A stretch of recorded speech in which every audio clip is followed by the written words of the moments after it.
గంజాయి స్మగ్లర్లు అవలంబిస్తున్నటువంటి కొత్త పోకడ ఇది. ఏంటి అనేసి అంటే పిల్లలు ఆడుకునేటువంటి ప్లాస్టిక్ బ్యాట్ని పైన ఈ గ్రిప్ చేతితో పట్టుకోవడానికి ఉన్నటువంటి గ్రిప్ దగ్గర కట్ చేసి దానికి ఈ విధంగా కట్ చేసి దీంట్లో గంజాయి ఫిల్ చేసి ఈ విధంగా గంజాయి ఫిల్ చేసి దాన్ని మళ్ళీ యాజ్గా మళ్ళీ దాన్ని టేప్తో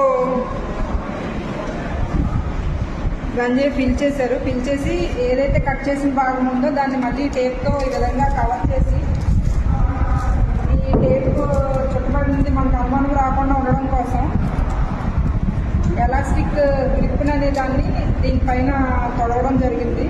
అదేవిధంగా ఈరోజు ఇలాంటి బ్యాట్లు 18 బ్యాట్లు విశాఖపట్నం రైల్వే స్టేషన్ నందు జీఆర్పీ మరియు ఆర్పీఎఫ్ వారు కలిసి సీజ్ చేయడం జరిగింది గంజాయి కేసులో.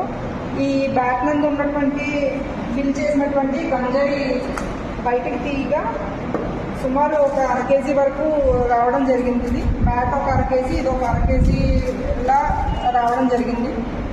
ఈరోజు ఇవన్నీ సీజ్ చేయడం జరిగింది.